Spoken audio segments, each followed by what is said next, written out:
Pozdravljeni. V današnjem pogovoru o aktualnih gospodarskih vprašanjih se bom pogovarjala s Simonom Mastnakom, izvršnim direktorjem skupine Alta. Gospod Mastnak, vi ste že kar nekaj časa v stiku s tujimi vlagatelji. Kako pravzaprav zdaj gledajo tuji vlagatelji na Slovenijo po menjavi vlade in glede na to, da so napovedi analitikov o slovenskem gospodarstvu in nasploh o dogajanjih vnaprej precej pesimistične? Mislim, da vse to, kar ste omenili, v bistvu zanje pomeni eno negotovost. Se pravi, prejšnja vlada, ki je začela nekatere reformne procese, je nakazala, katere stvari v kakšnem časovnem obdobju namerava početi. In ne glede na to, vlagatelji se običajno ne opredeljujejo ali so zelo podpirajo določene odločitve ali ne, imajo pa radi gotovost. In tam so vedeli, kaj in kdaj se naj bi v Sloveniji zgodilo. Menjava vlade je potem prinesla en tak prvi šok, recimo celotna ta politična nestabilnost, kjer se pač ponovno v Sloveniji ni vedelo, kateri ukrepi bodo sprejeti, s katerimi bo vlada nadaljevala, katere bo opustila, katere bo spremenila. Tisto pravo spremembo v njihovem dojemanju Slovenije je pa seveda prinesla ciprska kriza.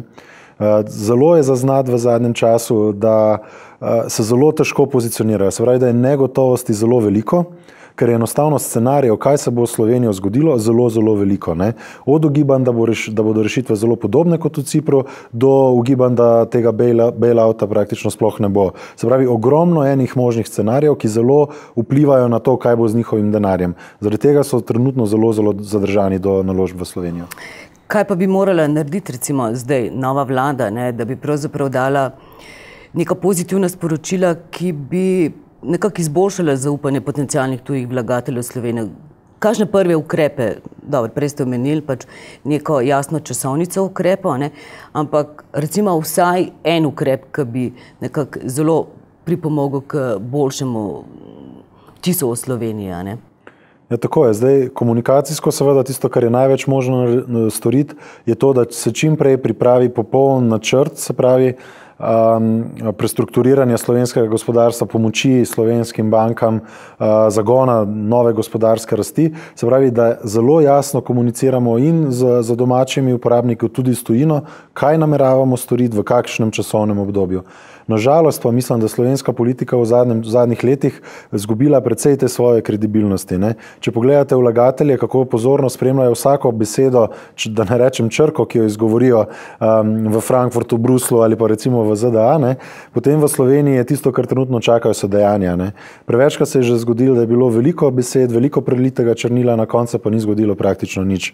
Tako da tisto, kar trenutno vsi čakajo, so konkretna dejanja, ki jih bo ta vlada storila. Se pravi, tisto, kar je najpomembnejše, kar je najbolj pereče, je zmanjšanje proračunskega primanjkljaja in na drugi strani rešitev glede bančnega sistema. Se pravi, najti neko sistemsko rešitev, ki bo slovenske banke rešila iz sedanjega položaja, in s tem ne govorimo o zagotavljanju kapitala, da bodo preživele še eno leto, kar smo počeli do sedaj, ampak enostavno sistemsko rešitev. Ali je to slaba banka, ali je to kaj tretjega, pravzaprav vlagatelji niti prvenstveno ne zanima. Tisto, kar je važno, je, da je rešitev takšna, da bo omogočala, da slovenske banke spet normalno funkcionirajo in da lahko podprejo slovenska podjetja pri nadaljnjem razvoju.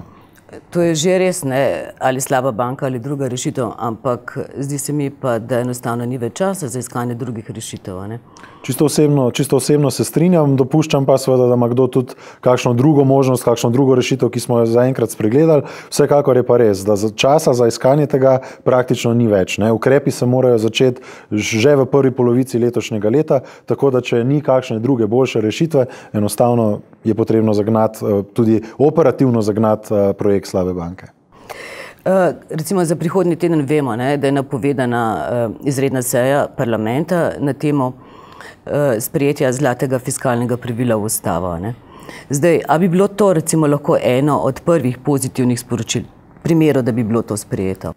Seveda to bi bilo predvsem za tuje vlagatelje v slovenske obveznice zelo pozitivno sporočilo, ker tisto ena ključnih njihovih zahtev, ki je v ozadju vsega tega, kar slišimo javno, je to, da je potrebno zajeziti dodatno zadolževanje v Sloveniji. Naša težava je seveda v tem, da smo v času krize našo zadolženost pomembno povečali, ampak za razliko od nekaterih drugih držav, ki so storile podobno, to nismo storili zato, da bi izpeljali določene reforme, da bi rešili bančni sistem ali karkoli, ampak enostavno smo to storili zato, ker smo želeli živeti še naprej tako, kot smo prej, kljub temu, da nam je seveda bruto družbeni proizvod padel, posledično tudi proračunski prihodki niso rasli tako, kot smo pričakovali. Se pravi, zlato bilančno pravilo, fiskalno pravilo, omogoča, da se zelo hitro zajezi dodatno zadolževanje in to bi bilo nekaj, kar bi tuji finančni trgi zelo pozdravili. Kaj pa recimo predvidena prodaja državnega premoženja in ustanovitev državnega holdinga? Ne? Je to ravno tako eno od teh pozitivnih sporočil, glede na to, ne, da se dejansko zagon tega holdinga še vedno pričakuje. Ne, delovati še v bistvu ni začel, ne? Niti ne vemo, kaj bo v resnici šlo najprej v prodajo in konkretno, ne? Kakšen pa je interes potencialnih tujih vlagateljev za nakupe tega premoženja, ki bo na prodaj. Seveda, vse ključno vprašanje pri vsem tem ni holding da ali ne, ker holding je zgolj organizacijska oblika, ki je drugačna od te, ki je trenutno v veljavi in sam po sebi ne prinaša popolnoma nič, kar se tiče z vidika tujih vlagateljev. Ne. Se pravi, ustanoviti holdinga bi morala slediti jasna strategija, kaj v Sloveniji želimo zadržati, kaj smo pripravljeni prodati. In tukaj mislim, da nam mora biti jasna samo ena stvar. Ne? Prihod kakršnekoli trojke, se pravi zahteva po bailoutu, karkoli podobnega, ena prvih posledic, in tukaj mislim, da smo praktično enotni vsi, ki se s tem ukvarjamo, bo zahteva po privatizacijah. Ne? Tista zahteva, če se bo na takšen način zgodila zahteva po privatizacijah, se bo to zgodilo hitro in se bo zgodilo na veliko bolj agresiven način, brez spraševanja o učinkih na gospodarstvo, o ceni, ki bi jo lahko dosegli. Tako da mislim, da je v našem interesu, da se tega lotimo sami, prej, in to izvedemo kontrolirano. Se pravi, prodajamo tista podjetja, ki so za prodajo sedaj primerna, pri drugih izvajamo določena prestrukturiranja, jih pripravljamo na prodajo nekoč v prihodnje.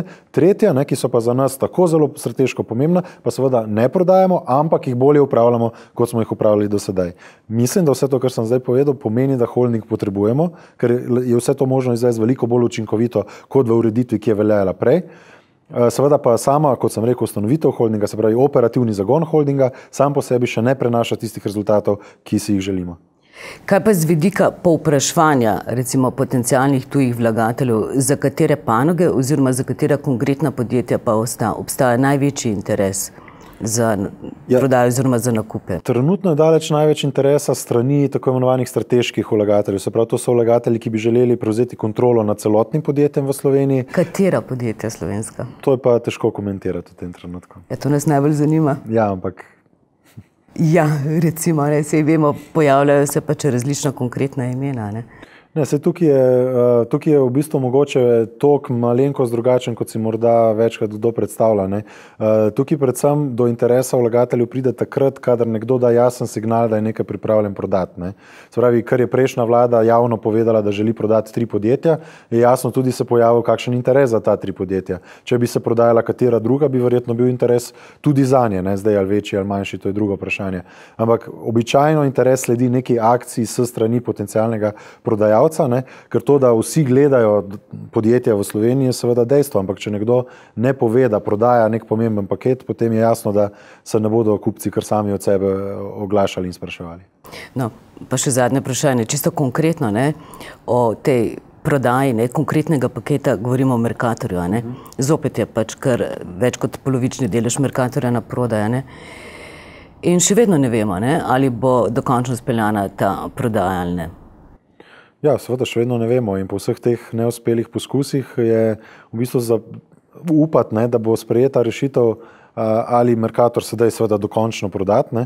Če pa ga spet ne bomo, bi bilo pa zelo pozitivno, ne, da se vsi ljudje, ki so v to vpleteni, potem, ko bo prodaja konec, v miru usedejo in dogovorijo za nadaljnji potek in upravljanja z Mercatorjem in potem potencialne prodaje. Ker daleč največ škode se dela s ugledu in Slovenije in Mercatorja in kup prodajalcev ravno s tem, da vedno znova zaganjamo prodajne procese, ki so nekateri očitno že vnaprej potem obsojeni na propad, oziroma tako kot se je v zadnjem zgodilo, se celo potem, ko so zavezujoče ponudbe že na mizi, začne odprta javna debata, ali Mercator prodati ali ne. Mislim, da predvsem, če se tokrat odločijo odločevalci, da ga ne prodajo, jim zelo toplo priporočam, da se potem v miru sedejo, dogovorijo, kaj s tem podjetjem početi naprej, da bodo pač maksimizirali svojo vrednost. Kakšno je pa vaše osebno mnenje o prodaji Mercatorja? Osebno moje mnenje je predvsem z vidika, kaj ta naložba v bančnih bilancah pomeni in kaj bi pomenilo sprostitev, se pravi, te naložbe za slovenske banke, da bi Mercator morali prodati. Ste za? Da. Hvala lepa za pogovor. Ni za kaj.